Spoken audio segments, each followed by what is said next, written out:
And this is why people vote for Trump.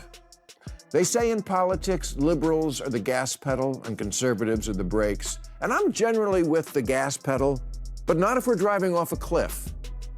On the trans issue, America is no ands, ifs, or buts about it, absolutely alone in the world now, an outlier country. Last month, England's National Health Service announced that there's not enough evidence to support the safety or clinical effectiveness of puberty blockers for third graders, and that they were going to stop fumbling around with children's privates, because that's Prince Andrew's job. For years, some have idealized Canada as a model liberal paradise, America's northern example of what a progressive nation should be. But not everyone shares that glowing view. On a recent episode of Real Time with Bill Maher, the comedian delivered a pointed monologue that challenged the Canadian utopia narrative. It was sharp, unapologetic, and definitely stirred the pot. Canada was where every woke white college kid wearing pajama pants outdoors who'd had it up to here with America's racist patriarchy dreamt of living someday. I mean, besides Gaza.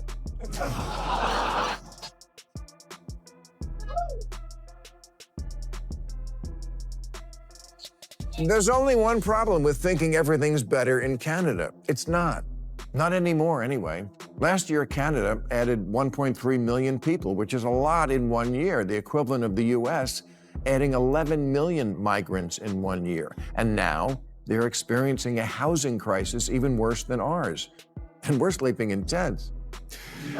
Maher dives straight into dismantling the woke left's dreamy image of Canada, starting with its housing crisis.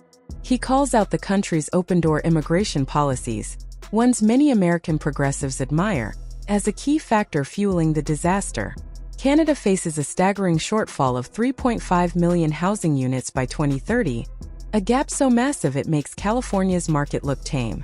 Currently, over 20% of Canadian households spend more than 30% of their income just to afford shelter. Despite these harsh realities, the left continues to praise Canada as a utopia. Maher doesn't just mock that notion, he completely incinerates it. The median price of a home here is $346,000. In Canada, converted to US dollars, it's $487,000. If Barbie moved to Winnipeg, she wouldn't be able to afford her dream house, and Ken would be working at Tim Hortons. Housing in Canada is shockingly expensive, with average home prices ranging from $500,000 to $540,000. In hotspots like Toronto and Vancouver, it easily soars past $750,000 to over $1 million. Compare that to the US, where the average home costs around $350,000 to $400,000, and Canada's appeal starts to fade. The woke left may cheer for adopting Canada's model, but many Americans already struggle with affordability. Adding Canadian-level housing costs would be a disaster. Maher's point is blunt but clear. Copy Canada and you don't get a progressive dream, you get locked out of your own home. And because of mortgage debt, Canada has the highest debt-to-GDP ratio of any G7 nation. I don't know what that means, but it sounds bad. So does their vaunted healthcare system, which ranks dead last among high-income countries in access to primary healthcare and ability to see a doctor in a day or two.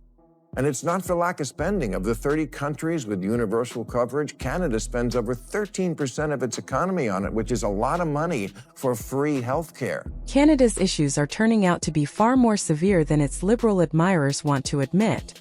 The cracks in the so-called utopia are widening, and Bill Maher isn't holding back. What makes it hit harder is that Maher isn't a conservative firebrand, he's a longtime liberal.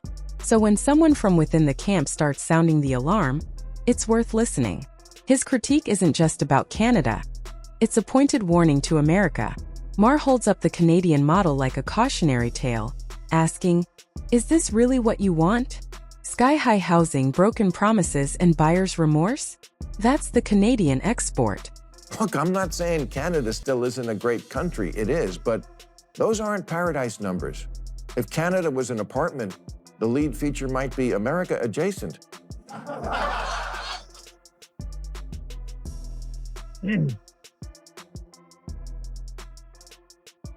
And if America was a rental car, Canada would be America or similar. And again, honestly, Canada, I'm not saying any of this because I enjoy it. I don't, because I've always enjoyed you. But I need to cite you as a cautionary tale to help my country. And the moral of that tale is, yes, you can move too far left. And when you do, you wind up pushing the people in the middle to the right. Is Bill Maher turning conservative? Not quite. But when the left drifts too far into ideological extremes, even longtime liberals start to push back. Maher isn't switching sides out of love for conservatism. He's reacting to the chaos around him. The same happened with Joe Rogan, once a progressive darling, now labeled right-wing for questioning woke orthodoxy. Elon Musk built electric cars and rockets, hardly conservative credentials, yet even he's painted as center-right now. Maher's trajectory mirrors theirs. He hasn't changed his values. It's just that the left has moved so far left. Anyone staying put suddenly looks like they've moved right. At its worst, Canada is what American voters think happens when there's no one putting a check on extreme wokeness. Like the saga of Canadian shop teacher Kayla Lemieux, whose pronouns are she, her, and those.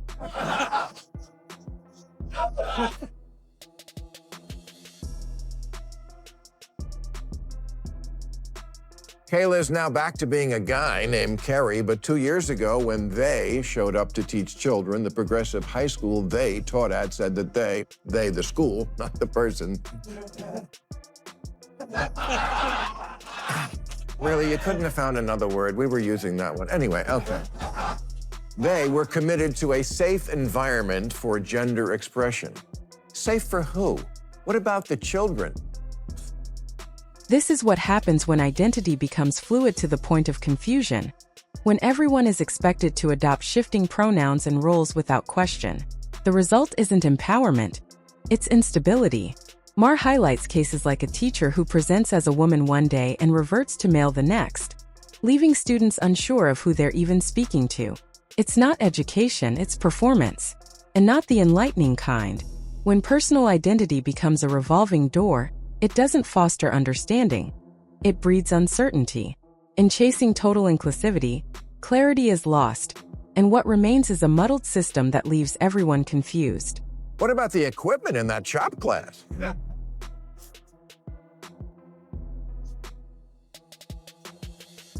You know, there was